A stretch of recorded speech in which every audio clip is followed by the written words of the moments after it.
Alors j'étais déjà très intimidée devant l'ampleur de cet amphithéâtre et le nombre de gens qui étaient là, mais alors la présentation d'Henri-Claude par-dessus ça, c'est absolument terrifiant. Bon, heureusement que quand on a autant de titres à faire valoir, ça veut dire qu'on n'est plus très jeune, et donc on a déjà fait ça. Alors, le titre qui a été donné à ma conférence l'a été donné par mon voisin. Je l'accepte tout à fait, puisqu'il soulève les problèmes qu'il se pose et que sans doute vous et nous posons. Alors, la difficulté d'en traiter aujourd'hui et d'en traiter d'une façon générale, c'est que ce sont des termes très généraux et qui sont terriblement usés dans la vie publique et qui servent un peu, vous savez, de ces balles du badminton qu'on se renvoie de l'un à l'autre, et que les débats publics, pour le dire en termes très modérés, ne sont peut-être pas la meilleure façon d'éclairer ce qu'ils signifient vraiment. Et donc, je vais essayer de présenter quelques éclaircissements sur ces termes et, comme ce n'est pas moi qui ai fait le titre, je les prendrai en sens inverse de ceux qui m'ont été proposés, c'est-à-dire que je partirai de la communauté des citoyens ou de la citoyenneté, je passerai à la conséquence de ce qu'est la citoyenneté, c'est-à-dire le but et les politiques nécessaires qui s'imposent de l'intégration, et je m'interrogerai enfin sur les difficultés particulières que rencontre cette intégration dans la démocratie actuelle que j'ai tendance à appeler la démocratie extrême. Donc je prendrai les termes en sens inverse, inductivement, au lieu de les prendre déductivement comme l'avait pensé Henri-Claude de Béthigny. Donc je pars de la communauté des citoyens, et c'est-à-dire de la citoyenneté. Comme vous savez, le terme de citoyen est devenu un terme qui est mis à toutes les sauces, depuis le café citoyen jusqu'à la rencontre citoyen, qui veut simplement dire qu'on se retrouve avec plaisir, indépendamment de toute obligation commerciale ou professionnelle, et que dans cette acception très large qu'il a pris récemment, il veut simplement dire, en général, amical ou sympathique. Alors, ce que je voudrais rappeler, c'est que le terme a en fait une signification précise, et cette signification que je voudrais vous rappeler. La citoyenneté a d'abord un sens juridique. Le citoyen, ce n'est pas un individu concret, ce n'est pas quelqu'un que vous rencontrez. C'est, on peut dire à propos du citoyen, ce que, en son temps, Joseph de Maistre avait dit à propos de l'homme, de la Déclaration des droits de l'homme et du citoyen, où il avait dit « Il n'y a point d'homme dans le monde. J'ai vu dans ma vie des Français, des Italiens, des Russes. Je sais même, grâce à Montesquieu, qu'on peut être persan. Mais quant à l'homme, je déclare ne l'avoir jamais rencontré de ma vie. » Il se faisait plus bête qu'il n'était, il avait très bien compris. Hein, c'était un argument de campagne électorale. Bon, donc on ne rencontre pas plus le citoyen que l'homme de la Déclaration des droits de l'homme et du citoyen. Le citoyen, c'est un sujet de droit. Il dispose, à ce titre, de droits civils et de droits politiques. Il jouit des libertés individuelles, de la liberté de conscience et d'expression, la liberté d'aller et venir, de se marier, d'être présumé innocent s'il est arrêté, d'avoir un avocat pour le défendre et d'être traité devant la loi de manière égale à tous les autres.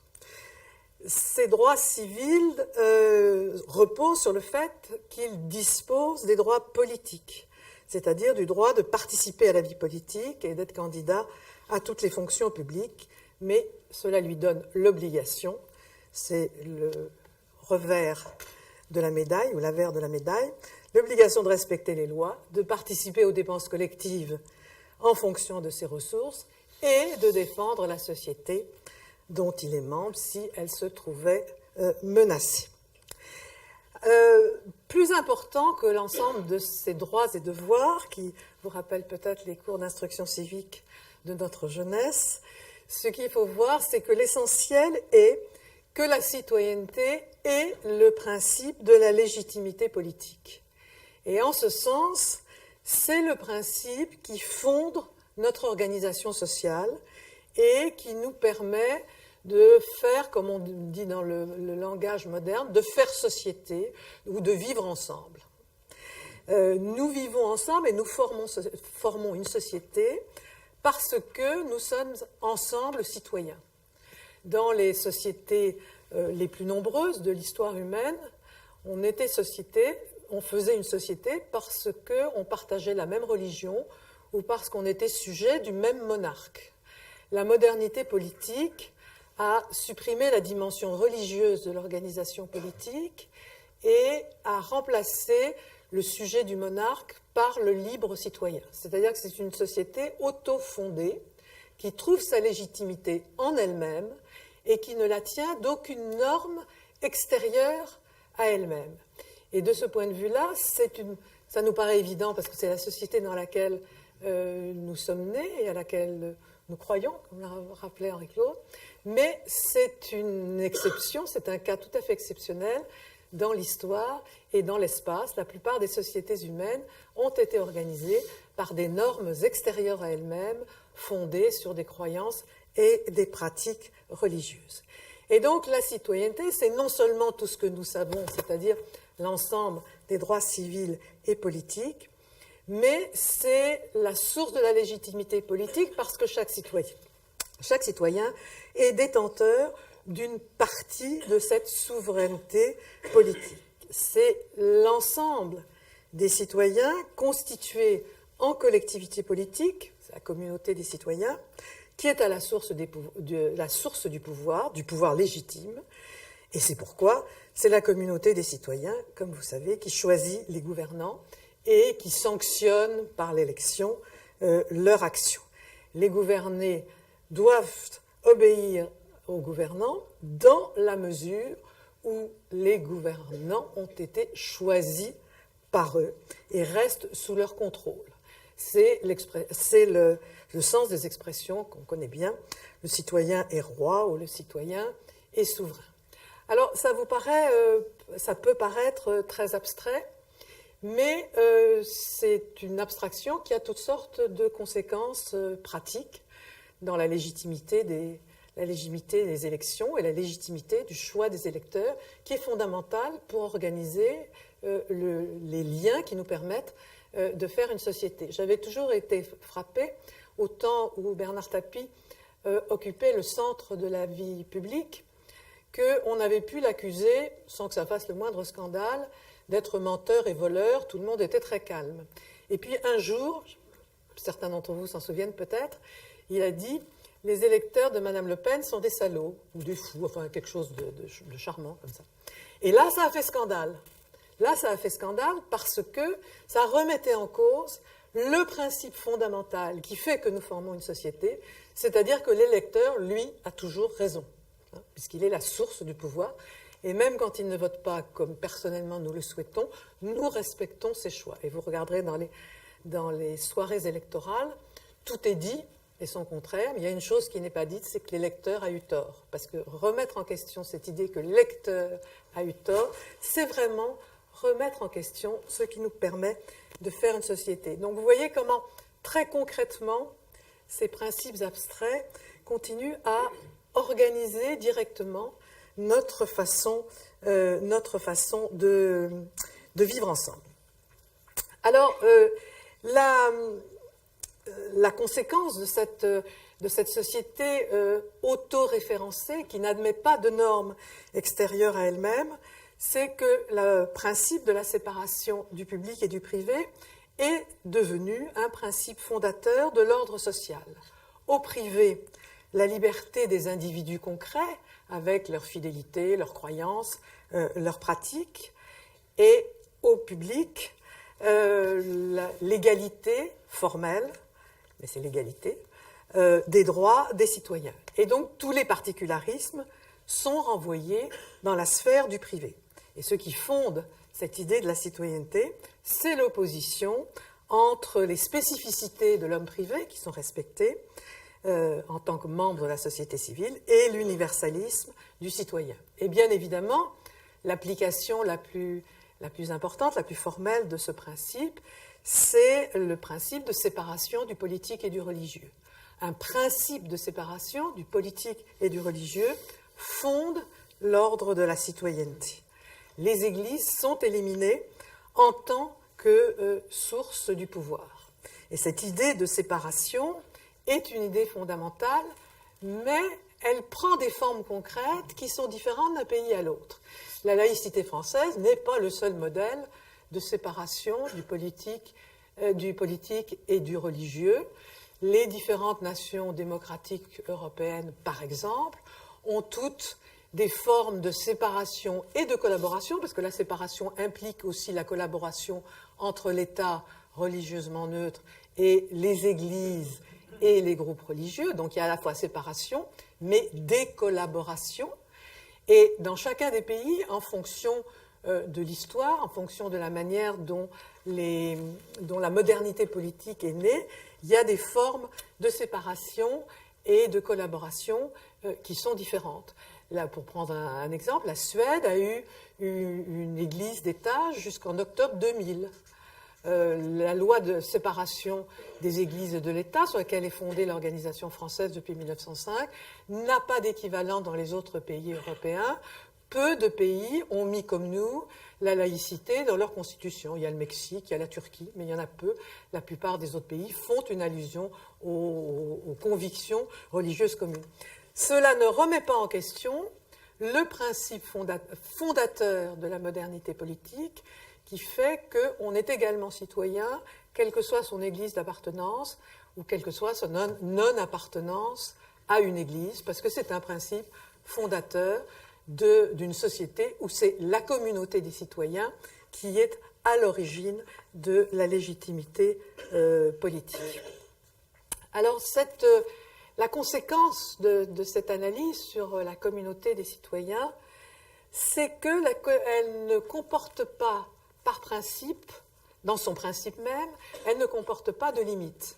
Elle a une vocation universelle, puisque l'individu peut également, tous les individus, quel que soit leur particularisme, historique ou religieux, peuvent également devenir des citoyens.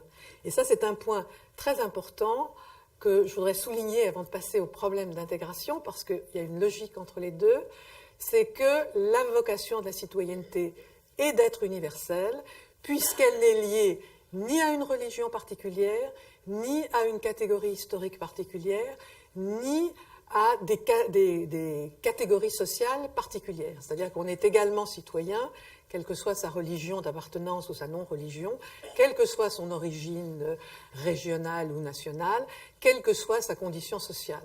Donc tous ces particularismes qui définissent les individus concrets n'empêchent pas, ou plutôt se conjuguent avec l'égalité de la citoyenneté qui, étant vide, étant liée à aucune caractéristique particulière, peut s'étendre à tous. Dans les régimes théocratiques, même s'ils sont tolérants, il y a un principe d'exclusion, c'est que ceux qui n'appartiennent pas à la religion nationale ne peuvent pas devenir membres de la société. Dans la mesure où la citoyenneté est vide de contenu, où elle est simplement un cadre juridique et politique, elle est par définition ouverte à tous, elle a une vocation d'universalité, puisqu'il n'y a aucune caractéristique qui justifie qu'elle ne puisse pas s'étendre à tous. Donc c'est une vocation universelle qui est liée à ces caractéristiques mêmes. Donc dans cette société qui est organisée sur ces principes que je vous ai rappelés rapidement, c'est-à-dire qui est fondée sur la légitimité de la communauté des citoyens en tant que source du pouvoir et en tant que source du lien social, puisque nous vivons ensemble, parce que nous sommes citoyens ensemble, se pose le problème de l'intégration. Je voudrais dire quelques mots sur le problème de l'intégration, parce que le terme même d'intégration soulève toutes les difficultés qu'on peut avoir quand on essaye de penser de manière rigoureuse des termes qui sont utilisés dans la vie publique de manière, disons, peu rigoureuse. Donc, l'intégration, vous le savez, il y a eu un ministère de l'intégration, est un terme de la vie publique qui est toujours utilisé, enfin, qui est utilisé en tout cas en ce moment et depuis quelques décennies, uniquement à propos du problème de l'intégration des immigrés ou des descendants d'immigrés. Or, dans la tradition sociologique, l'intégration dépasse de beaucoup le problème des immigrés ou de leurs descendants, et il pose le problème de savoir comment la société tient ensemble. Qu'est-ce qui fait que tous ces gens qui sont séparés les uns des autres, en particulier dans nos sociétés, comment malgré tout constituent-ils une société? Autrement dit, il y a deux sens et deux utilisations possibles du mot intégration.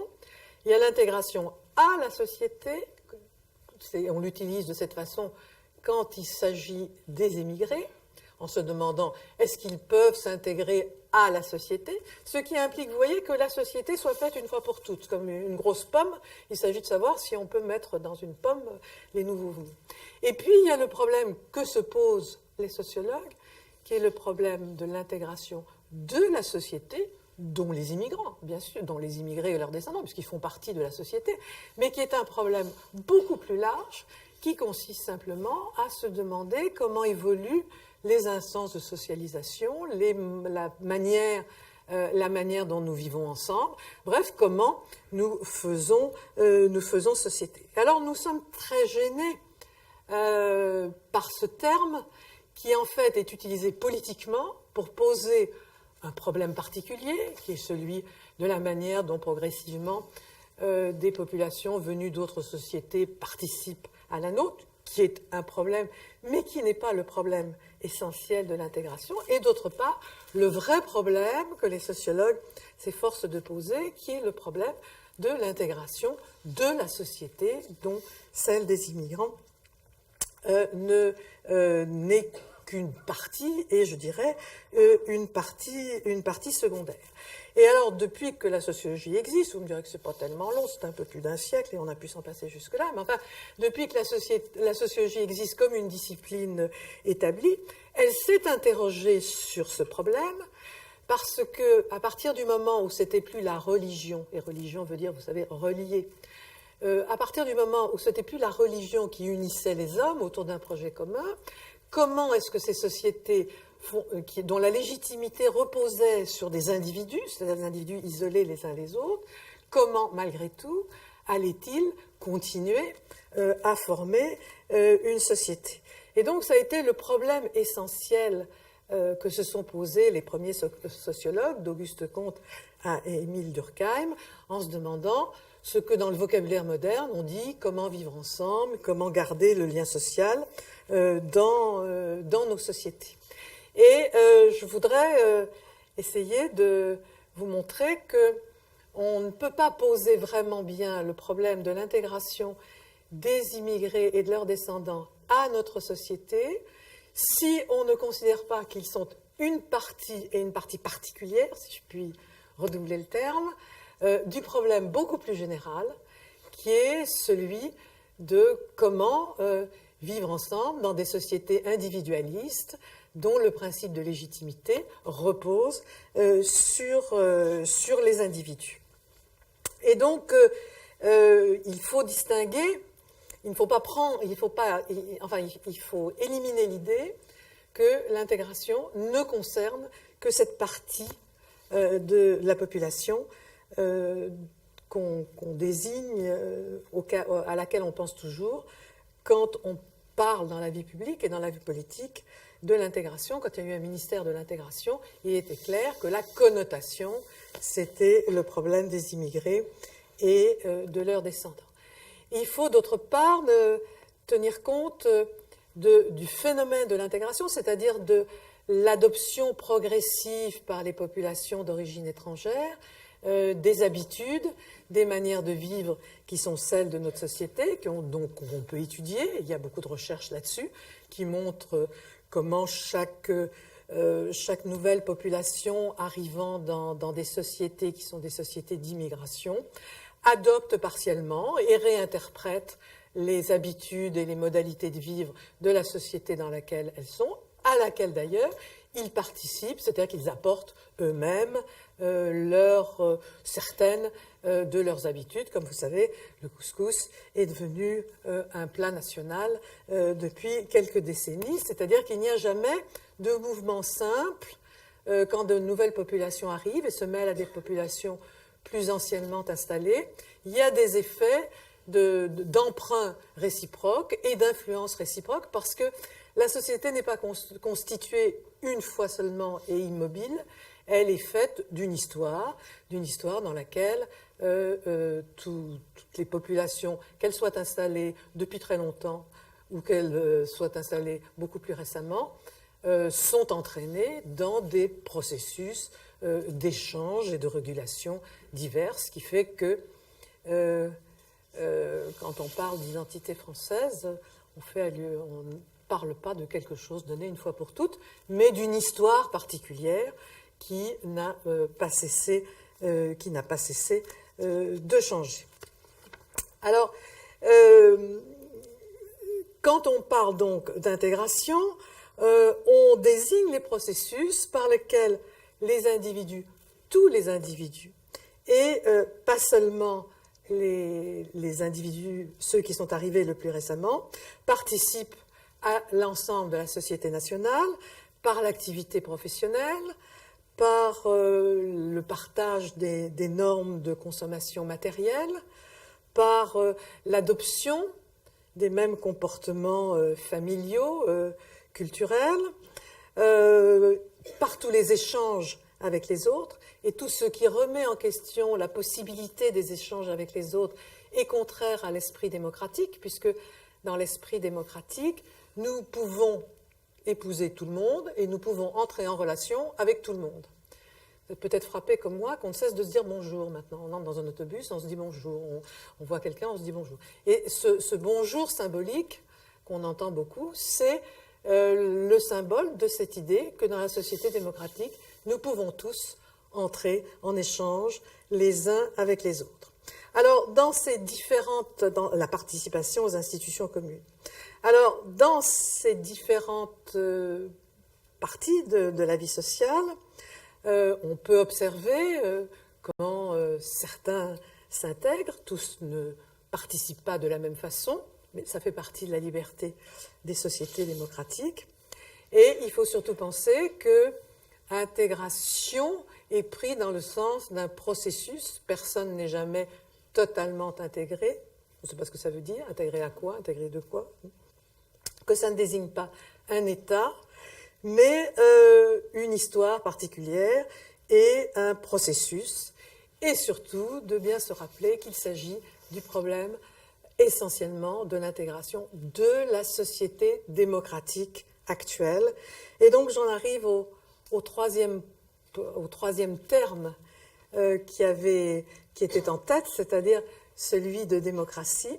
Dans des sociétés où la communauté des citoyens est le principe de la légitimité et qui a en conséquence de quoi une vocation universelle, les politiques publiques ne peuvent être que des politiques d'intégration. Il n'y a pas le choix.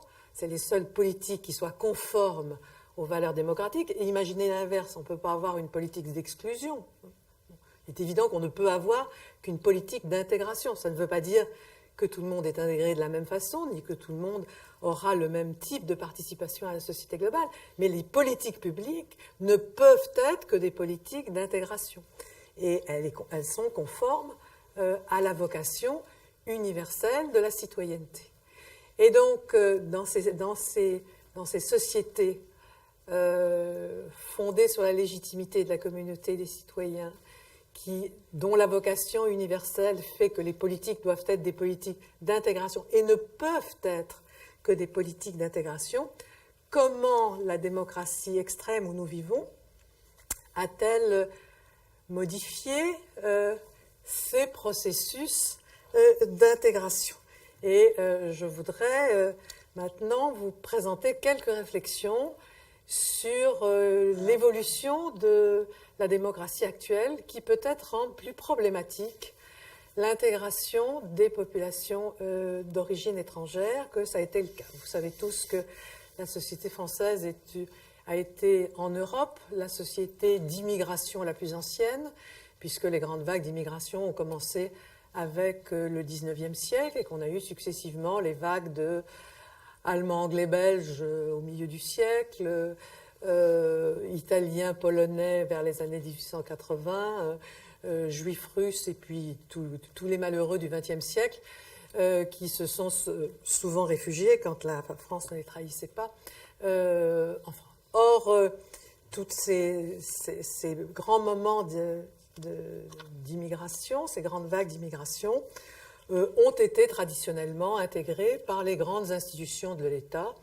c'est-à-dire essentiellement l'école, les partis politiques, la vie publique, toutes les institutions collectives et nationales, stato-nationales, par lesquelles, sinon les immigrés eux-mêmes qui avaient été socialisés dans une autre société, mais leurs enfants qu'on avait mis dans notre chère école laïque et obligatoire, devenaient des petits Français comme les autres.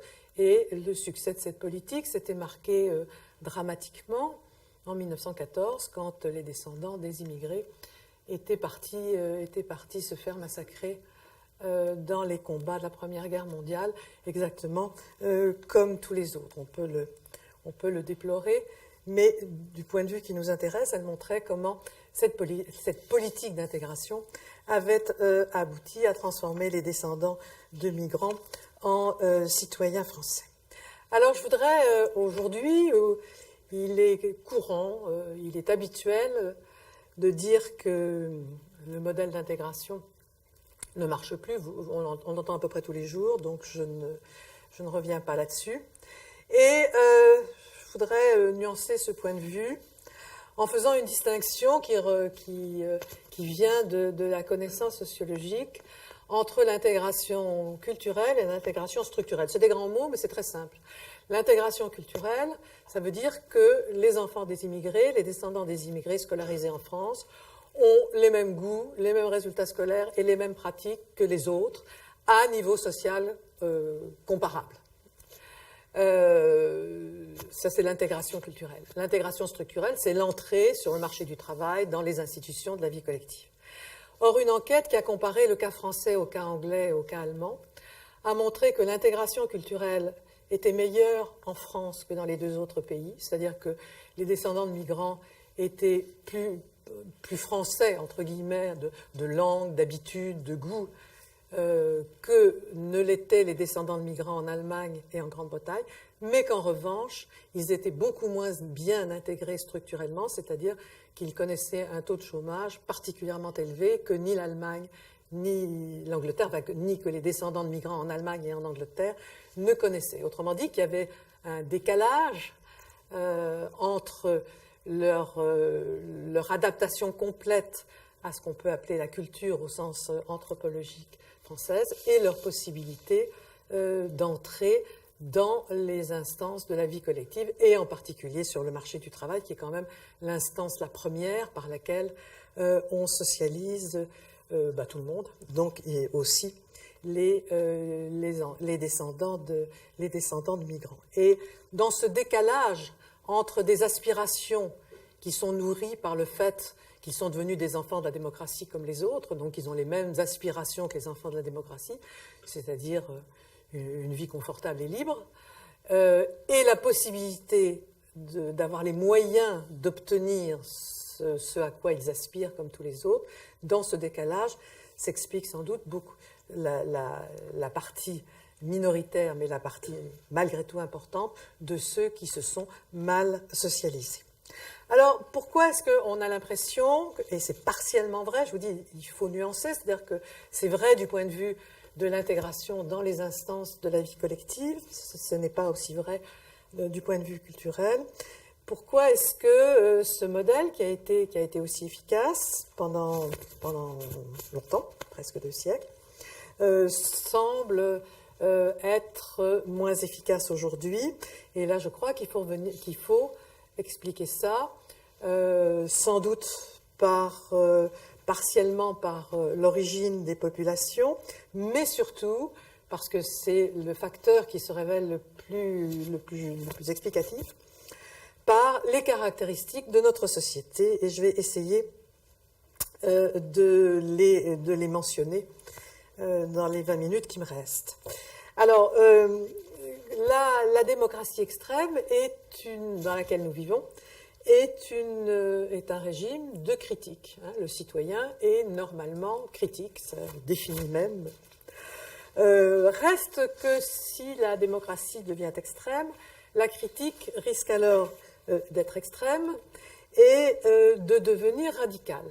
Or, si la critique des institutions devient radicale, et en particulier si la critique des instances politiques, qui sont le lieu de la gestion du politique, devient trop radicale, on peut se demander si elle garde le même effet d'intégration en général.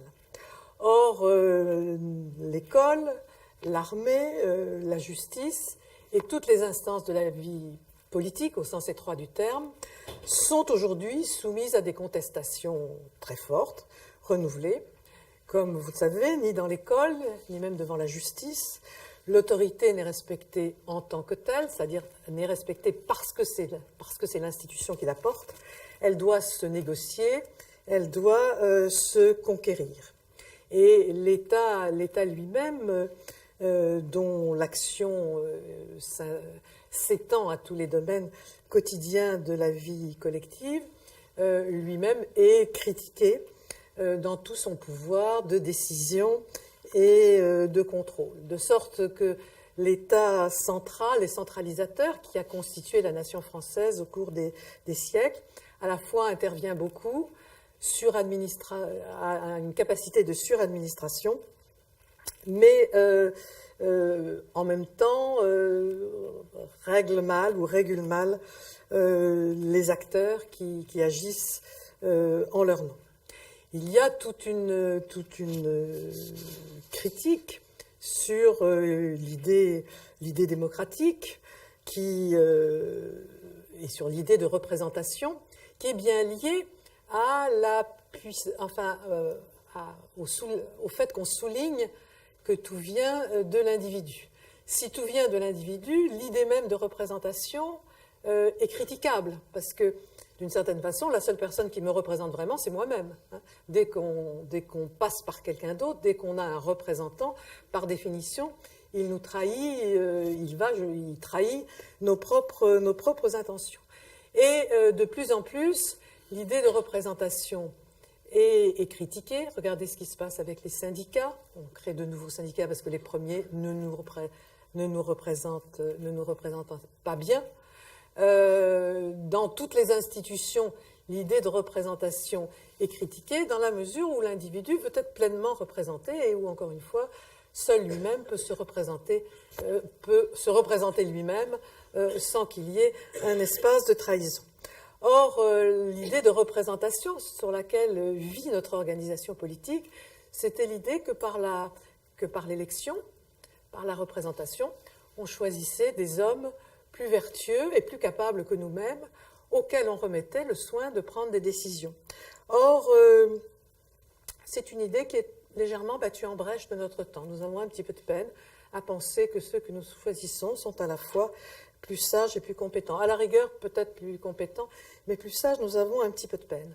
Et donc, ce qui est au cœur de l'idée de représentation, quand elle a été élaborée à la fin du XVIIIe siècle, c'est-à-dire l'idée de s'en remettre à d'autres à cause de leur qualité, étant remise en question, c'est un affaiblissement à travers l'idée de représentation, c'est un affaiblissement de toutes les institutions qui découlent de l'institution politique elle-même. Alors cette critique des institutions politiques, évidemment, se conjugue avec les effets sociaux de ce qu'on appelle la crise économique et qui dure depuis 30 ans, et la fin d'une organisation qui garantissait le plein emploi. Nous sommes dans des sociétés politiques, bien sûr, mais aussi des sociétés qui reposent sur la valeur travail et sur l'activité économique, société productiviste dans le sens où l'activité de production et de consommation sont au cœur des relations sociales. Et clairement, la dégradation du marché du travail est un facteur qui remet profondément en cause le processus de l'intégration. Une autre dimension de nos sociétés rend ces processus d'intégration plus difficiles. C'est la désinstitutionnalisation, je m'excuse de ce gros mot, des relations familiales. Disons que les relations familiales, pour parler plus simplement, ne se conforment plus toujours au modèle traditionnel du père, de la mère et de l'enfant, et que toutes sortes d'autres formes de familles sont inventées depuis les familles, enfin vous savez, on en parle beaucoup en ce moment. Donc il y a si on est dans le sens positif, une invention de formes nouvelles d'union et de liens familiaux, et si on est dans le mode négatif, la dégradation des relations familiales traditionnelles. Or, les populations d'origine étrangère, s'agissant des populations immigrées, qui viennent de sociétés plus traditionnelles, qui se sont trouvées dans l'épreuve de se retrouver dans une autre société, se sont beaucoup concentrées autour de la vie familiale qui leur apportait une compensation à la difficulté de la vie sociale en général. Et donc, les naissances hors mariage, les liaisons successives, l'évocation du mariage homosexuel, toutes ces formes nouvelles de famille heurtent particulièrement les populations les plus traditionnelles et de plus renvoyées à leur tradition par la condition de l'émigration. Et cette invention de formes nouvelles a souvent pour effet de se faire aux dépens des plus faibles, c'est-à-dire aux dépens des femmes plutôt que des hommes, et de nourrir de nombreuses familles, comme vous savez, monoparentales. Mais par-delà les conditions matérielles, il y a aussi, disons, une remise en cause des normes qui organisaient la vie collective, et nos sociétés connaissent une forte proportion de solitaires, parce que justement les liens familiaux étant désormais fondés uniquement sur les sentiments et sur l'amour, s'affaiblissent souvent et laissent seuls ceux qui ne peuvent pas participer à ces échanges. Plus de la moitié des allocataires du RSA sont des solitaires. Ce sont des gens qui vivent seuls et donc qui n'ont pas l'appui des liens familiaux qu'ils auraient eu dans une société où les liens étaient plus institutionnalisés, affichés, officiels. Maintenant, comme ils sont soumis aux variations des sentiments, ils laissent sur le bord beaucoup d'isolés, et nous savons par beaucoup d'enquêtes que les individus isolés sont moins susceptibles de trouver un emploi, ou s'ils en ont sont plus susceptibles d'être licenciés. On a vu d'ailleurs au moment de la vague de chaleur de 2003, les petits-enfants étaient aussi menacés que les vieilles personnes. Les petits-enfants ne sont pas morts parce que les parents se sont occupés d'eux, et beaucoup de vieilles personnes sont mortes parce qu'elles étaient seules. Et donc c'est une illustration des conséquences possibles d'une société dans laquelle tous les rôles familiaux sont totalement remis en cause. C'est d'autant plus frappant que c'est dans les termes de l'intégration que se pose le problème des pauvres dans notre société. La pauvreté dans nos sociétés se définit pas seulement par le manque de ressources, elle se définit par le manque de ressources, mais aussi et peut-être surtout par l'effritement des relations sociales, c'est-à-dire par le fait que les individus pauvres sont renvoyés à leur solitude. Alors, la crise économique, remise en cause de toutes les institutions politiques, remise en cause des normes familiales, donc risque de solitude, ce sont des conditions qui remettent en cause tous les processus d'intégration. Alors, l'individualisme n'est pas par lui-même contraire à l'intégration sociale. Certains de mes collègues, qui sont de grands optimistes ou de grands heureux, pensent qu'au contraire, ce lien social devenu libre, produit du libre choix de chacun, des sentiments de chacun, est en fait un lien plus profond, plus authentique et donc plus durable. Et les liens familiaux, justement parce qu'ils sont choisis et non plus imposés par des normes extérieures, seraient devenus plus intenses. Alors, je pense que ces analyses valent pour ceux qui ont la capacité, précisément, de pouvoir, à partir de leur individualité,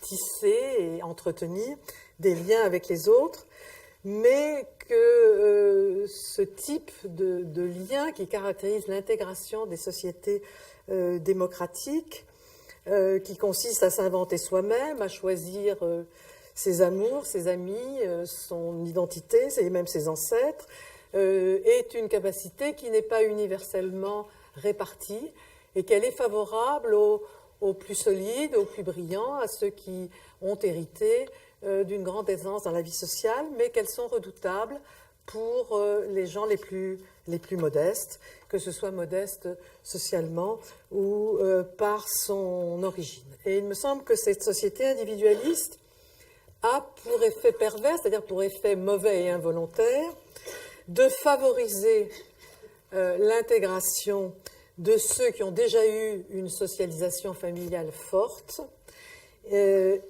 d'être aux dépens de ceux qui n'ont pas eu ce privilège.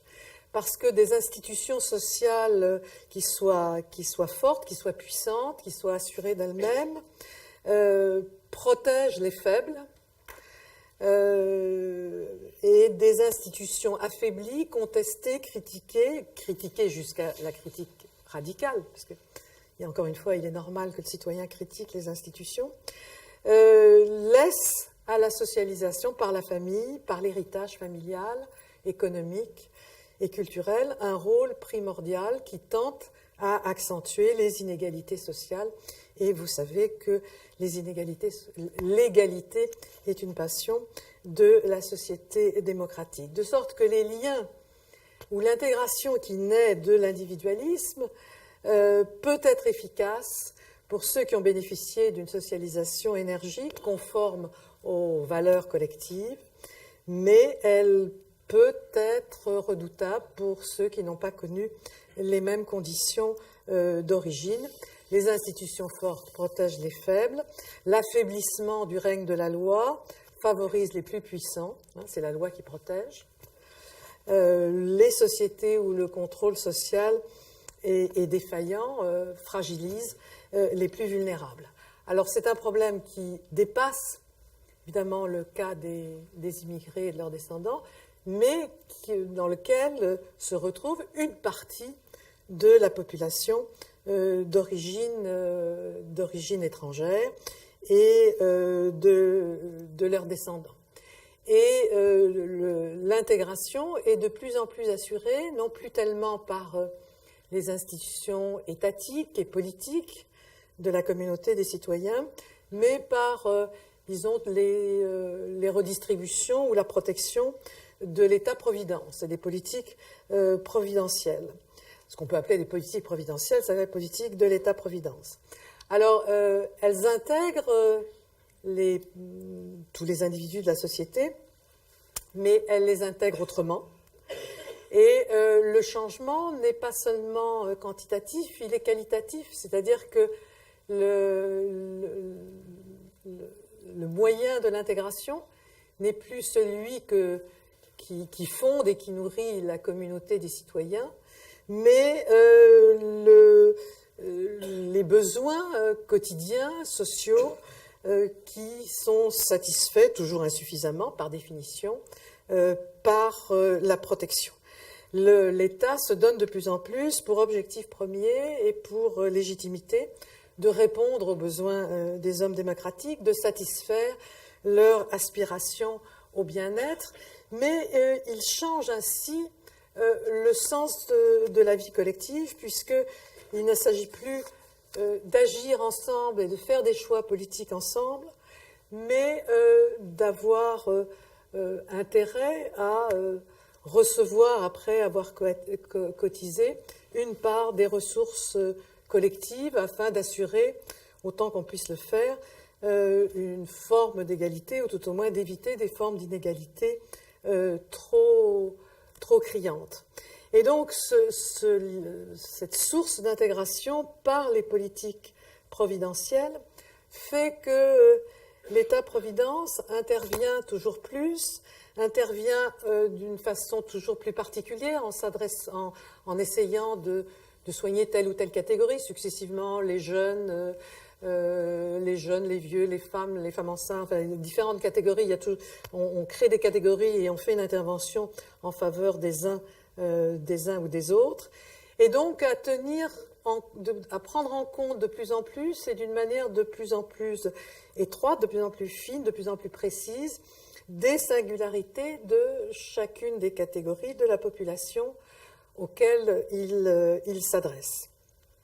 Et donc, cela contribue à ce que ces politiques providentielles, ces politiques de l'État-providence qui petit à petit ont remplacé la politique de la communauté des citoyens, aboutissent à ce qu'on a pu observer, c'est-à-dire des formes d'ethnicisation ou de communautarisation de certains quartiers, c'est-à-dire à des replis identitaires autour d'une référence particulière, que ce soit une référence religieuse, historique, nationale. Or, le repli sur son identité particulière est dans son principe lorsqu'il exclut les autres. Je veux dire, il est normal d'avoir des liens particuliers avec ceux avec lesquels on partage une origine, une religion, des croyances, des convictions. C'est tout à fait normal. La société n'est pas formée d'individus côte à côte, mais elle entretient des liens divers entre les différentes catégories de population.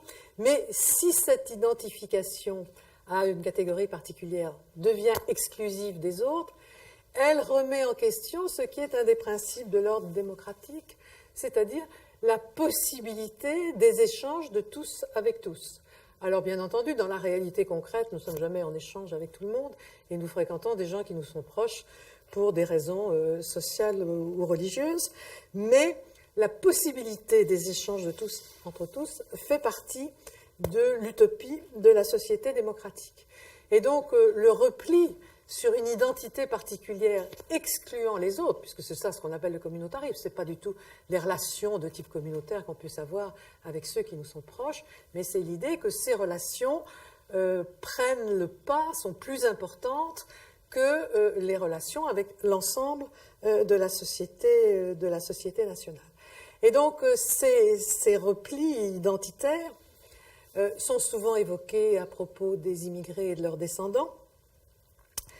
Et évidemment, c'est l'expression la plus visible de ce phénomène, mais le phénomène dépasse de beaucoup, encore une fois, le cas des descendants d'immigrés.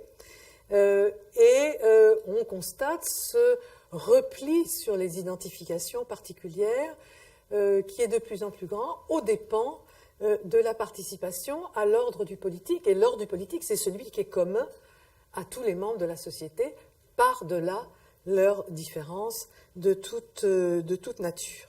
Et on comprend donc les résultats des enquêtes auxquelles j'ai fait allusion tout à l'heure. La dynamique démocratique a été efficace pour faire des descendants de migrants, de leurs enfants, des individus démocratiques comme les autres, mais l'affaiblissement du projet politique, qui était le grand instrument de l'intégration sociale, les insatisfactions que nourrit la société démocratique, qui n'est jamais pleinement conforme aux principes dont elle se réclame, ne les conduit pas, mais ils ne sont pas les seuls dans ce cas-là, ne les conduit pas à s'identifier aux politiques, c'est-à-dire aux instances de la vie politique qui est commune à tous, et à la nation.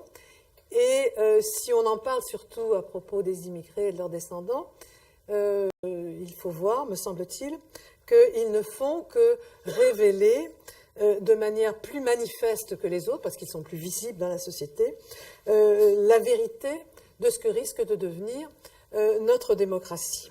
C'est-à-dire, elle risque de devenir une société où c'est par le social, c'est-à-dire par les intérêts des uns et des autres, que se définirait le politique, c'est-à-dire les conceptions et les institutions qui organisent la manière dont les hommes vivent ensemble. Les liens qui se créent sont d'abord les liens que crée l'État-providence, plutôt que les liens d'une volonté politique commune pour garantir, assurer un certain nombre de valeurs.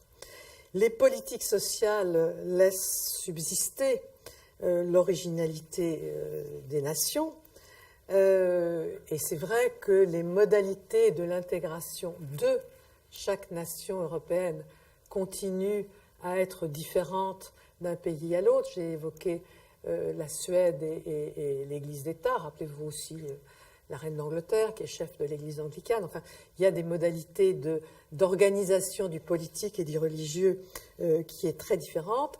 Mais malgré toutes ces différences historiques qui font que les institutions politiques concrètes sont très différentes d'un pays à l'autre, d'un pays démocratique à l'autre, dans tous les cas, on observe ce même risque. L'État-providence favorise les revendications particulières, donc oppose les intérêts des uns aux intérêts des autres, alors que la liberté et l'égalité unissent les hommes, puisque la liberté donnée aux uns n'est pas enlevée aux autres, l'égalité, etc. Et donc, une intégration qui serait essentiellement fondée sur la redistribution des ressources favoriserait les revendications particulières des individus et des groupes dont chacun cherche à faire reconnaître ses intérêts personnels et à affirmer leur identité particulière, et on ne saurait plus qui porte l'intérêt général, c'est-à-dire qui porte un intérêt qui ne soit pas strictement celui d'un groupe, c'est-à-dire aux dépens d'un autre groupe. Or, l'intérêt général dans nos sociétés ne peut être porté que par les politiques et que par les pratiques, que par les hommes politiques et les pratiques des institutions politiques. Et donc, ce qu'on peut appeler la dépolitisation, c'est-à-dire le remplacement des institutions proprement politiques par le monde du social, qui répond à l'aspiration, qui répondrait exclusivement à la demande de bien-être de ses membres, est un risque de désintégration de nos sociétés. Et vous voyez que c'est une interrogation qui dépasse de beaucoup le cas des populations d'origine étrangère stabilisées dans les sociétés démocratiques européennes, parce que c'est une interrogation sur la société elle-même, que la présence des immigrés et les problèmes spécifiques qui sont liés à leur présence, puisque ce sont des populations qui ont été socialisées dans une autre culture, qui ont fait l'effort considérable de passer d'une culture à l'autre, qui ont besoin d'un certain temps pour adopter normes de comportement et valeurs collectives, mais ils ne font jamais que nous montrer de façon plus visible des problèmes que nous avons un petit peu de peine que nous préférons, si vous voulez, leur attribuer, plutôt que de penser que ce sont les problèmes de notre société en général. Il est plus facile de penser que c'est parce que il y a beaucoup d'immigrés qu'il y a des taux de chômage de 40% dans certains quartiers des villes françaises, alors que les taux de chômage de 40% des jeunes de certains quartiers des banlieues des grandes villes françaises sont dus à des décisions politiques qui ont été prises au cours des dernières décennies, qui favorisent les plus âgés aux dépens des plus jeunes et le service public aux dépens du service privé, et qui donc fait des jeunes des catégories populaires les premières victimes de la crise. Et évidemment, parmi ces jeunes des catégories populaires, il y a une surreprésentation des descendants de migrants.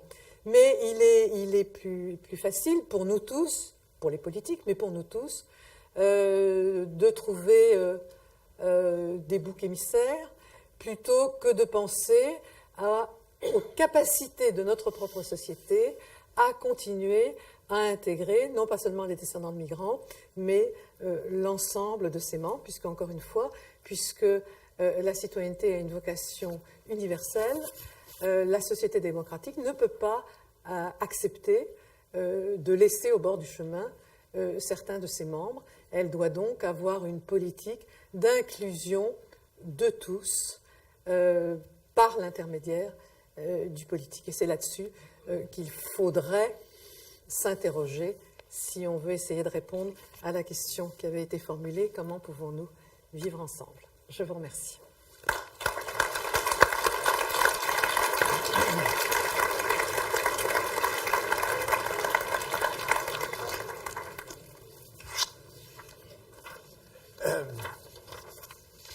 Oui, je vais peut-être poser pour la première question pour vous laisser le temps de poser toutes les questions suivantes.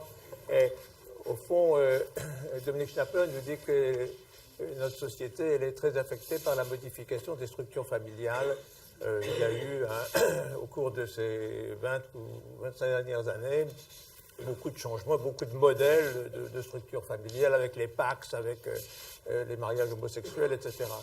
Et on nous dit aussi, oui, le lien social, puisque la famille était l'élément qui permettait d'intégrer, le lien social s'est un peu dissipé et diminué. Et à mon sens, si le lien social a diminué, c'est aussi, ça contribue aussi à décroître la confiance que les uns ont à l'égard des autres.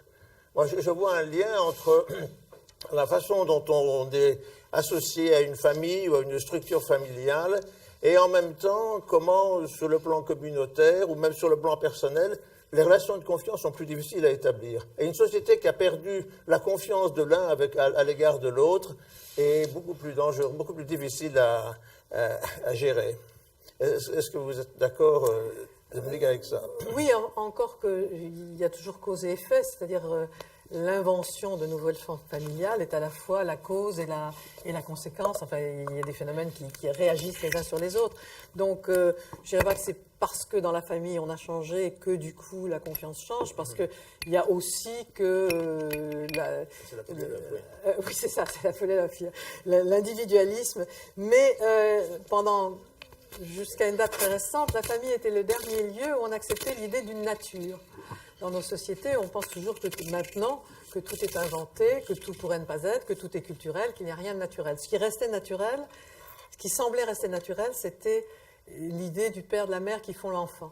Et cette idée, d'une certaine façon, c'est la dernière idée naturelle qui est remise en question et qualifiée comme culturelle. Et mes collègues qui travaillent sur ces questions et qui sont des promoteurs des nouvelles formes familiales disent c'était la limite de la démocratie. Maintenant, nous allons avoir la vraie démocratie, c'est-à-dire qu'on choisira toute forme de famille que vous pouvez imaginer. Et sans doute, votre imagination sera en dessous de ce que la biologie sera capable de faire dans les années qui viennent.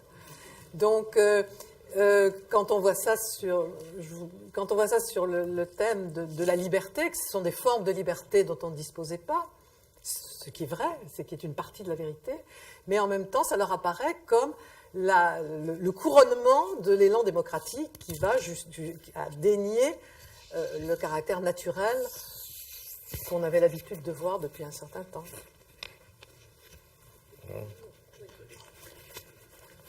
Je vais vous amener l'outil.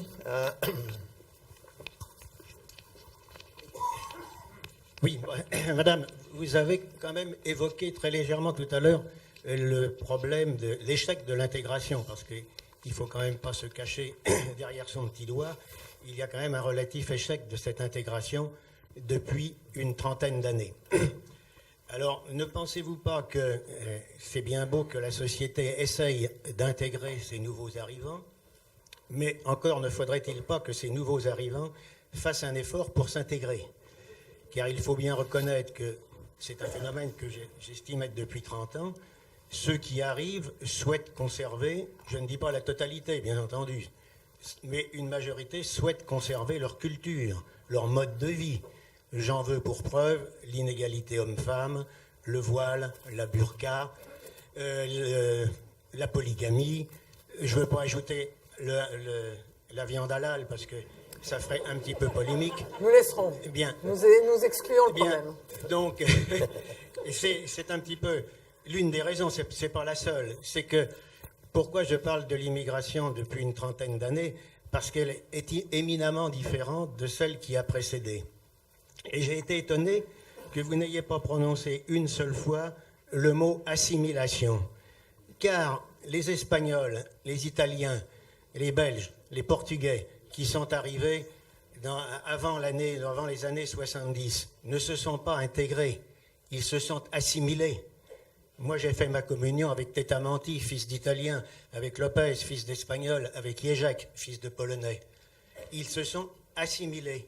Et l'échec de l'intégration, parce que je considère que c'en est un, il provient de ça. Deuxième raison, c'est que les immigrations dont je vous parle étaient des immigrations d'un nombre restreint d'immigrés. La plus forte immigration d'origine européenne est celle des Portugais, qui n'a jamais dépassé 780 000. L'immigration actuelle des pays du Maghreb subsaharienne, elle est de combien? On ne veut pas nous donner le chiffre. Et c'est cette question c'est le nombre qui fait. Et alors, votre question? Donc, je rejoins un petit peu comment... Votre question, oui. Alors, ma question, que pensez-vous justement de ces différentes causes et comment pensez-vous qu'on puisse résoudre ce problème? Car il me semble que pour le moment, personne ne l'a résolu et qu'on est en train, au contraire, d'accroître celui-ci. Voilà. Merci beaucoup. Bon, alors vous avez dit beaucoup de choses, je vais essayer de répondre. Alors, échec relatif de l'intégration, j'avais essayé de vous montrer un certain nombre des caractéristiques de la société qui fait qu'il y a un échec relatif, mais en faisant la différence, il n'y a pas d'échec au sens de la transformation des enfants d'immigrants en enfants de la République française des mêmes milieux sociaux. De ce point de vue-là, il n'y a pas d'échec. L'échec est celui de l'intégration sur le marché du travail et de la participation à la production. C'est là où est l'échec. C'est pour ça que j'avais essayé de nuancer. On parle toujours d'échec. Il y a un échec, c'est qu'il y a 40% dans les banlieues avec de fortes représentants de descendants de migrants, il y a parmi les jeunes jusqu'à 25 ans 40% de chômeurs. C'est ça l'échec. Et ça, je ne l'ai pas... Que par ailleurs, ils ressemblent à des petits Français. De ce point de vue-là, il n'y a pas d'échec. C'est-à-dire qu'ils sont devenus comme des... Mais il y a cet échec, et cet échec est bien sûr concentré et particulièrement visible sur les descendants de migrants, mais n'est pas spécifique des enfants de migrants. Ces enfants de migrants seraient remplacés par des enfants français qui auraient toujours cet échec des classes populaires. Alors, l'effort pour s'intégrer. Oui, bien sûr, mais on fait aussi un effort pour s'intégrer quand on vous demande de vous intégrer. Et dans une situation éminemment laxiste, critique et permissive, il y a moins d'exigences pour s'intégrer. Cela dit, je fais partie de ceux qui ont longtemps écrit pour dire que, quelle que soit la tolérance démocratique, elle a des limites. Et les limites de la tolérance démocratique, c'est le fondement, c'est-à-dire l'égalité des hommes et des femmes. Ce qui veut dire que l'excision est un crime à poursuivre, que la burqa n'est pas acceptable parce que nous devons pouvoir entrer en relation tous les uns avec les autres et que la burqa coupe les relations et dans une société démocratique, ce n'est pas acceptable.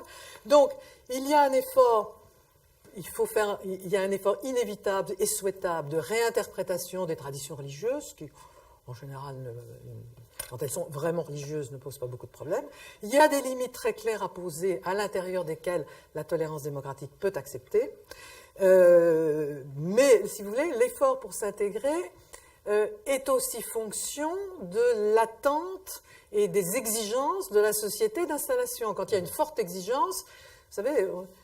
Quand on a élevé les enfants, on sait que les enfants prennent toute la place qu'on leur laisse. Hein.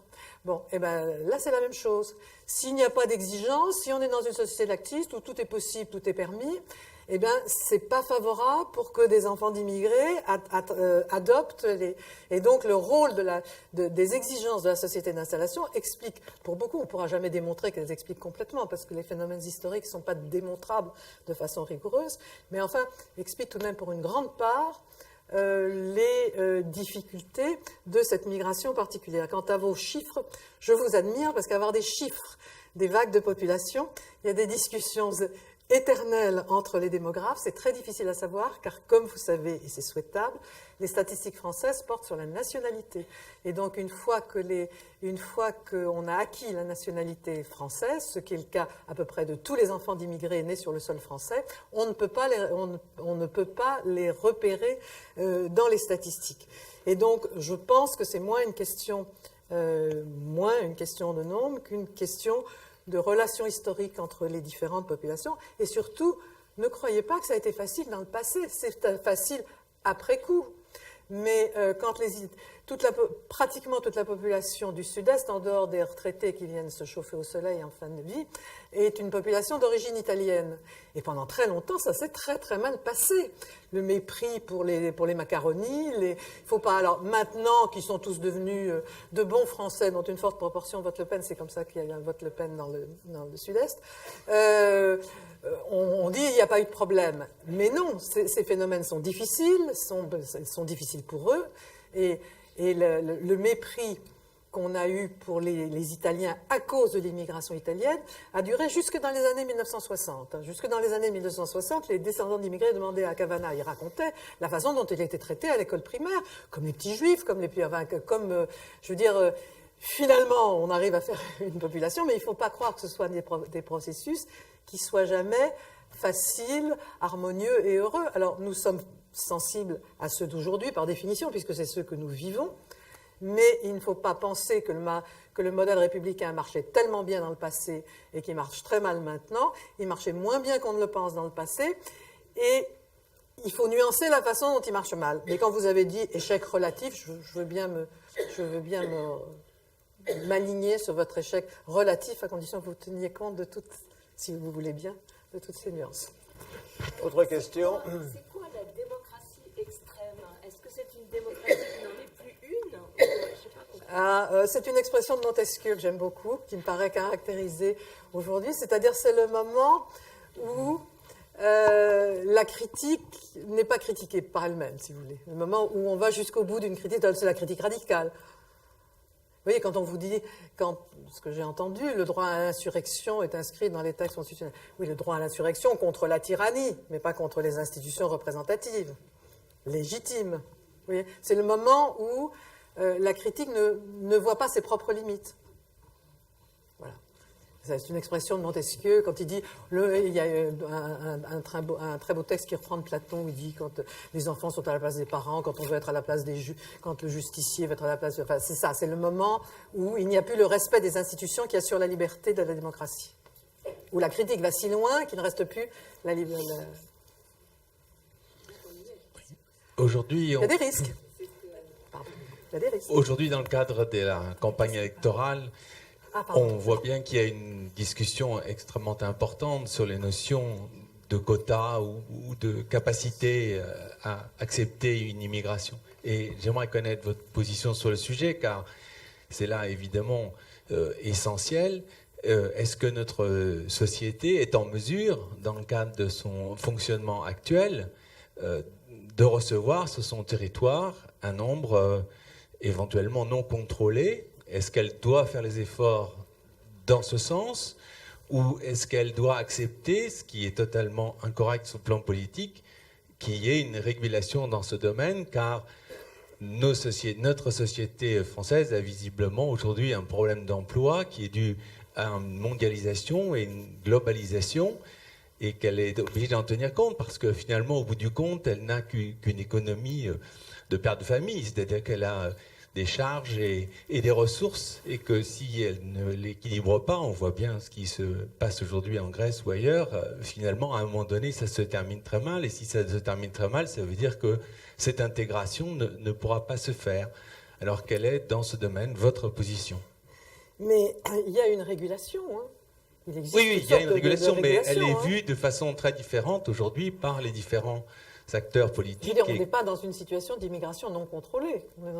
Non, je suis d'accord, mais tout à l'heure, dans vos termes, vous disiez qu'il fallait tendre vers, en fait, une sorte d'immigration naturelle. C'est-à-dire j'avais cru comprendre qu'il fallait aller le plus loin possible dans ce domaine. Pourquoi Deux pas points. d'ailleurs, mais je pose simplement la question. Non, bien sûr. C'est pas une question de nombre. C'est-à-dire qu'une société de plein emploi, vigoureux, etc., peut absorber de grandes populations. Les États-Unis, une des sources du succès américain, c'est l'importance de la population et l'importance de l'immigration. Donc, on ne peut pas dire qu'il y ait, si vous voulez, à un moment donné, on avait parlé de seuil de tolérance, disant au-dessus de 10%. Ça n'a aucun sens. Ça dépend dans quel état est la société, quelles sont les populations qui viennent, quel est le rapport entre les deux, et à certains moments, enfin, un chiffre absolu n'a absolument aucun sens parce que ça dépend de toutes sortes de phénomènes qualitatifs. Bon. Alors, à partir de là, la société française, dans les conditions actuelles, et avec la mondialisation, a une partie de sa population active non qualifiée qui est en concurrence objective avec des populations qui n'ont pas la même protection sociale et donc faire venir ce type de population risque de les conduire, elles, et de nous conduire, nous, à des... Là-dessus, ne pas donner d'emploi aux étudiants que nous avons formés dans nos universités, ça, dans le genre absurde, c'est aller assez loin. C'est-à-dire qu'on a besoin on a besoin de transformer une économie vers une économie à valeur ajoutée beaucoup plus élevée. Donc tous ceux qui arrivent avec des capacités devraient évidemment être la bienvenue. Donc si vous voulez, il y a objectivement un problème, effectivement. Il est régulé, simplement il est mal régulé. Parce qu'il faudrait avoir une politique contrôlée avec une majorité de population qualifiée à titre provisoire ou définitif, plutôt. Mais il y a toutes sortes de règlements humanitaires du style de regroupement familial qui fait partie des normes européennes, qui fait partie des normes démocratiques d'ailleurs, puisque c'est le droit de chacun d'avoir une vie sociale normale, qui fait que c'est difficile à contrôler. Mais l'idée qu'il faut contrôler, tout le monde le fait et ça ne peut pas ne pas être. S'il vous plaît. Oui, ici, Monsieur Pettini. J'ai beaucoup apprécié votre distinction entre intégration culturelle et intégration structurelle. Est-ce qu'il ne serait pas aussi judicieux, enfin je vous pose la question, de distinguer des niveaux d'intégration, à savoir, il y aurait par exemple une intégration primaire, à savoir intégration dans le groupe familial, certaines familles intégrant mieux que d'autres, puisque les formes familiales évoluent, mais également l'intégration se fait par l'école, certaines écoles intègrent mieux que d'autres, et nous le savons tous. Il y a bien sûr aussi l'intégration professionnelle, et là je pense c'est essentiel, en effet, qu'il y a des collectifs de travail qui intègrent mieux que d'autres, et je ne sais pas ce que vous pensez à ce sujet des distinctions effectuées par Serge Pogam ou d'autres qui montrent qu'il est rare qu'il y ait une intégration parfaite. Il y a souvent une intégration laborieuse, voire incertaine, et sinon disqualifiante, notamment pour les immigrés, n'est-ce pas, donc je trouve qu'on pourrait déjà distinguer des formes d'intégration dans les groupes primaires, et ensuite essayer de comprendre comment certains groupes plus vastes, secondaires, alors je n'ose pas parler de classe sociale, etc., mais certaines, plus près du pouvoir, s'intègrent mieux à la société, puisqu'elles produisent les normes sociales, etc., que d'autres. Autrement dit, est-ce qu'il n'y a pas une distinction comme ça de niveau à opérer? En quoi une telle distinction vous paraît-elle pertinente? Si j'avais eu plus de temps, c'est ce que j'aurais développé. Mais comme je n'avais pas le temps, je suis juste passée sur structurel, culturel. Je crois que j'ai un chapitre dans le livre sur l'intégration où je parle des discordances de l'intégration. C'est-à-dire qu'il y a des différentes dimensions de l'intégration. On peut être très intégré sur une chose, très peu intégré sur une autre, revenir en arrière, d'ailleurs c'est une histoire, quelquefois on est plus intégré à une génération, la génération suivante revient en arrière et plus traditionnelle. C'était ce que les Américains avaient appelé la théorie des 3 générations. Le père qui arrive veut s'intégrer, son fils est intégré, et le petit-fils, et comme il est intégré, il revient à l'identification à l'origine de la famille, parce qu'il peut s'offrir ce luxe. Donc il y a des discordances à l'intérieur d'une génération à l'autre. Il y a des dimensions différentes selon les différents domaines de la vie sociale. C'est pour ça qu'on ne peut pas dire plus ou moins, ou on ne peut pas parler non plus de niveau, comme vous l'avez fait. On peut parler de modalités différentes, d'évolutions différentes, avec éventuellement des contre-évolutions qui font que c'est des mécanismes, disons, complexes et qui... bon, voilà.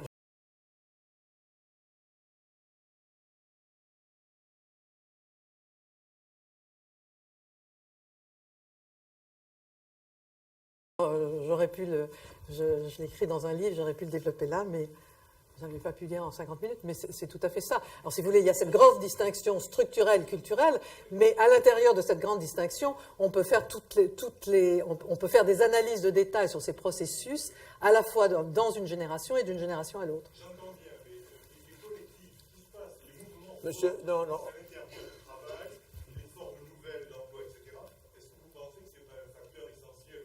C'est un des facteurs. Oui, les formes du travail sont un des facteurs des processus d'intégration, bien sûr. Comme tous les facteurs de notre société, si vous voulez, le processus... parce que le travail, comme j'ai dit très rapidement, l'emploi est quand même au cœur de l'intégration dans nos sociétés. Oui, je ne fais qu'une observation marginale. Parmi les causes qui affectent la difficulté d'intégration de la société, vous avez évoqué une sorte de crise de la représentation. Mais est-ce que cette crise de la représentation, n'est pas un peu spécifique à nos institutions françaises? Les parlementaires, qui sont les premiers représentants, reçoivent, suivant les années, 2, 3 ou 4% de l'initiative des lois.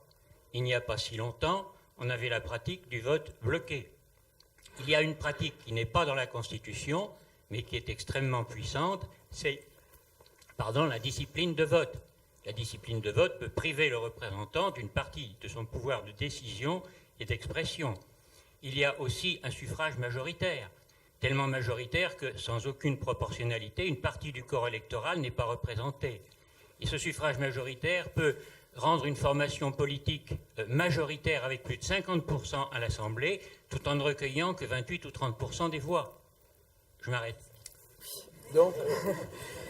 Vous avez pris représentation au sens du Parlement, simplement. Et moi, quand je parlais du problème de l'idée de représentation, c'était plus large que simplement la représentation parlementaire. C'était l'ensemble des institutions qui sont des institutions de la République représentative. Alors, ce que vous dites est un fait.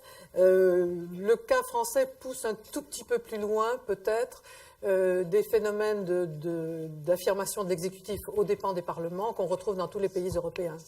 Ce n'est pas une spécificité française. Regardez le système électoral anglais, il va encore beaucoup plus loin dans cet ordre d'idées. Et le propos, ce que j'avais avancé comme analyse, ce n'était pas le rapport du Parlement avec le pouvoir exécutif, c'était l'ensemble de nos politiques qui sont tous issus d'un principe de représentation.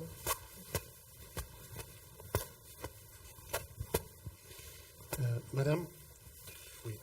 Je voulais justement rebondir sur les corps intermédiaires et qui font partie, comme les hommes politiques, de la perte de représentativité. Et j'étais assez surpris qu'il n'y a pas eu de réaction par rapport à ce que le président Sarkozy disait sur les corps intermédiaires. Alors, si je projette vos propos, j'ai l'impression que la France va tout droit vers une situation comme aux États-Unis où il n'y a plus que des comportements tribaux, en ce sens qu'on se regroupe suivant les sujets. Aujourd'hui, on est contre le gaz de schiste, demain, on est pour le mariage gay, et donc opportunément, on s'associe en fonction de cela. Et justement, votre propos que ce sont à ce moment-là donc sans doute les corps intermédiaires les plus éduqués, c'est-à-dire ceux qui, comme vous l'avez bien très bien dit, peuvent s'inventer et donc on va tout droit vers un modèle américain. Ma question à vous, c'est est-ce que vous voyez des forces qui pourraient aller à l'encontre? C'est-à-dire retrouver une nouvelle forme de corps intermédiaire qui pourrait constituer une opposition constructive, comme elle existe beaucoup dans les pays nordiques. C'est-à-dire que nous jouons un peu sur le sens de corps intermédiaire. Est-ce que vous voulez dire par corps intermédiaire les différentes instances de la vie collective, je sais pas, la justice, ou est-ce que vous voulez dire les regroupements des populations autour d'un principe d'identification exclusive et communautaire? Vous avez des corps intermédiaires dans les pays nordiques qui sont... L'Église là-bas est une sorte de corps intermédiaire. Oui. Vous avez les syndicats qui sont bien sûr beaucoup plus forts. Et puis vous avez des associations, que ce soit des associations au point de vue de l'industrie ou autres, qui sont beaucoup plus forts qu'en France. Oui, certainement. En France, nous avons des églises faibles et des syndicats révolutionnaires, mais représentant 8% de la population de la représentation. Oui. Alors, est-ce qu'on va... Moi, je suis plus sensible, si vous voulez, aux différences entre les pays européens et l'Amérique. Je continue à trouver qu'il y a vraiment une tradition politique qui est très différente et qu'en plus, l'évolution de l'Amérique est plutôt de s'éloigner de plus en plus des pays européens. Mais savoir... Enfin, il y a forcément des traits communs dans toutes les démocraties. En même temps, les différences historiques restent considérables, ce qui, par parenthèse, rend tellement difficile de faire des institutions politiques au niveau européen, parce que chaque nation européenne est attachée aux formes concrètes que les pratiques démocratiques ont prises dans son propre pays, que ce soit le mode de scrutin, les relations du Parlement avec l'exécutif, la forme du Parlement, tout ça est très différent d'un pays à l'autre, et donc ça rend extrêmement difficile de construire des institutions politiques au niveau européen, et on sent la force de l'héritage dans les pratiques démocratiques, qui sont des pratiques très très peu naturelles et qui sont pour une très large part vraiment le produit d'une histoire. J'ai le sentiment, sans pouvoir vous le démontrer, parce que là on est quand même dans l'ordre de la conjecture, que le modèle américain n'est que très superficiellement et très faiblement adopté en France. Mais voilà, je ne peux pas être beaucoup plus formel. Si vous pouvez passer le micro, derrière, il y a...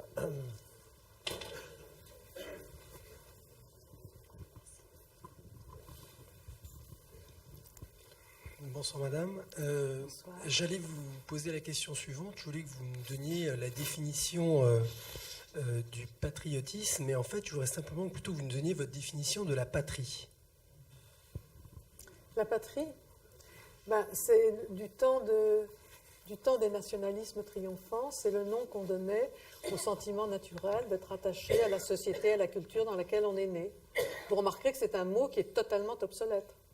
Est-ce qu'il a une place dans votre explication? En fait, aujourd'hui, c'est la façon dont on qualifiait positivement ce sentiment que nous avons pourtant d'être naturellement attachés à la langue que nous parlons, à la culture et aux institutions dans lesquelles nous avons été élevés.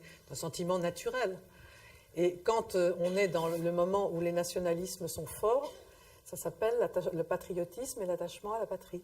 Aujourd'hui, ça s'analyse en termes sociologiques, c'est l'identification à une culture et à une culture particulière dans laquelle le hasard nous a fait naître. C'est la même chose, mais c'est dans une perspective intellectuelle différente. Et c'est une donnée quantifiée au sein de la société? Oui, il y a des restes de la conception dans lesquels la patrie était un mot très utilisé et dont la dissolution aujourd'hui a tout de même un sens. Monsieur. Parce qu'un mot qui cesse d'être un mot utilisé, ça veut dire quelque chose. Vous vouliez finir?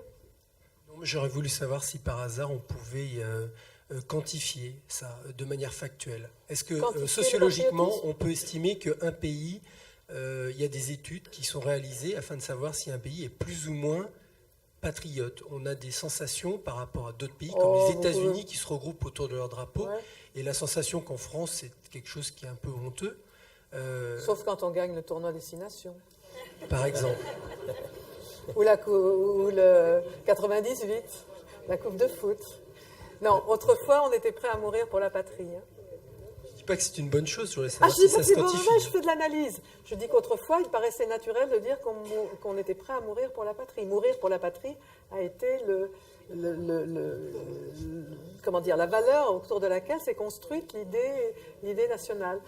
Aujourd'hui, qui d'entre nous... Bon, monsieur. Bonsoir, madame. Je voudrais vous remercier pour la présentation de cette idée citoyenne. Vous me l'avez refaite découvrir entre l'engagement et puis l'autre contrepartie de la médaille, donc les droits qu'ils me donnent parce que je suis citoyen. Bon, je vois l'effort que ça peut faire dans une société comme la nôtre, comme tout à chacun, on s'intègre plus ou moins. Et j'ai eu une information, je vais vous parler donc du système de santé. Parce que la citoyenneté individuelle, je la ressens bien. Au niveau d'un pays, collectivement, on peut la ressentir, mais interpays. Et j'ai entendu, il y a à peu près 1 mois et demi à la radio, à propos de la santé, du trou de la sécurité sociale, qu'il y avait des pays qui faisaient venir des gens en France, donc qui ne sont pas citoyens de la France, donc qui ne contribuent pas, mais qui venaient sans doute avec l'accord de nos politiques, etc., et que ça représentait plus de 600 millions d'euros de dépenses pour la santé. Et on a un trou de sécurité sociale, donc en tant que citoyen, je me sens concerné pour boucher ce trou, pour me soigner, pour me remuer, pour manger plus, manger moins, bouger plus. Ne pas fumer. Donc, et à ce moment-là, donc, vous avez parlé également donc, de laxisme. Alors, au niveau du laxisme individuel, chacun d'entre nous, on sait ce que c'est. Au niveau d'un pays, ça devient beaucoup plus délicat, comme vous le disiez, parce qu'on espère que les gens sont comme ci ou comme ça. Et ceux du pays auquel je fais allusion, ils ne nous payent pas, les individus ne nous payent pas, mais l'État de ces individus ne nous paye pas, et pourtant ils ont largement l'argent du pétrole. Voilà alors, ce qui était... question. Alors la question, oui. Oui. Alors la question, comment vous voyez cette citoyenneté au niveau global, interpays, donc, et qu'elle se pose, parce que c'est franchement une idée absolument fantastique, moi que je redécouvre grâce à vous, merci, justement dans la construction européenne. Bonjour la bagarre, hein. Bon, et alors, bonjour les deux faces de la médaille. J'ai envie, oui, mais tout le monde contribue, hein. Merci. Oui, alors vous soulignez une des difficultés ou une des tensions de nos sociétés, c'est-à-dire que la redistribution est nationale et la production est internationale. C'est-à-dire que, et donc on redistribue nationalement le produit de richesses qui font partie d'un système beaucoup plus global. Et ça, c'est vrai, c'est un des problèmes. Un de mes collègues dit toujours que tout ce qui reste du national, c'est la redistribution sociale. Il appellerait ça du national-social, mais à cause du national-socialisme, on ne peut pas, parce que ce n'est pas la même chose, bien entendu. Mais c'est vrai que c'est un problème. La redistribution est effectivement nationale, ce qui est tout à fait légitime à l'intérieur d'une communauté des citoyens consciente d'elle-même et qui doit être solidaire des plus pauvres, enfin pauvres dans le sens le plus général. Mais comme d'autre part, les frontières sont relativement ouvertes et que d'autre part, la production n'est pas nationale, puisque un quart de la production de l'économie française est ouverte sur le monde, il y a un problème de tension dans une redistribution qui doit être contrôlée. C'est un problème. Une dernière question, si vous avez encore une question. Oui, monsieur. Ah.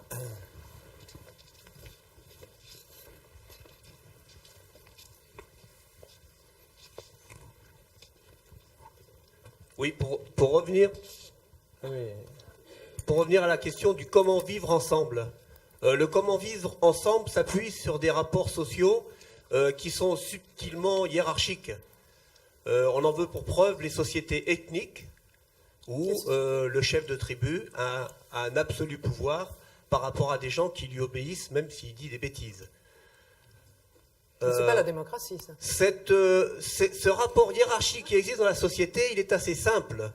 Le chef doit protéger ceux qui sont sous lui et fédérer leurs énergies. Et c'est comme ça que finalement le système avance. Or, actuellement, on arrive à un système démocratique qui, à mon sens, est devenu complètement l'inverse.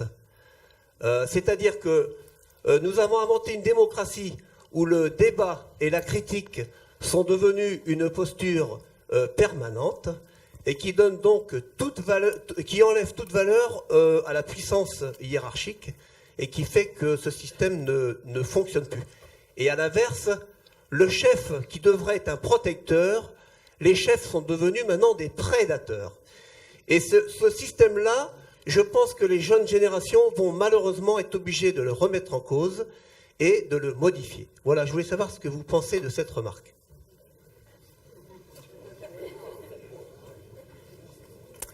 Disons que vous avez formulé un des risques possibles de la démocratie, c'est-à-dire le moment, comme je disais tout à l'heure, où la critique étant radicale et ne se critiquant pas elle-même, la critique doit être...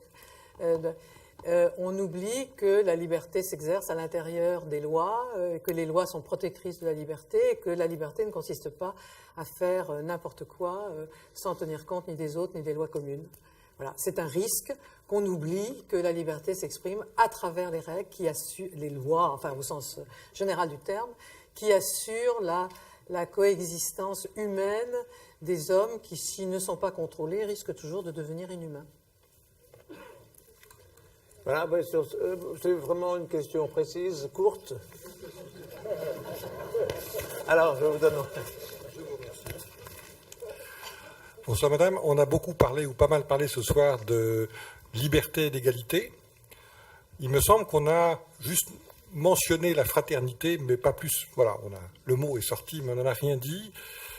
Et je me demande quelle place ce mot, dont on parle très peu dans le discours politique aujourd'hui en tout cas, sinon pas du tout. Je me rappelle même la caricature d'un politique un peu sorti du champ, c'est le prochain, c'est pas les lointains. Et en fait, c'est vraiment cette notion-là dans la culture chrétienne, le prochain et le frère. Autrement dit, qu'est-ce que vous avez à dire aujourd'hui dans notre système social de ce troisième pied de la fraternité ?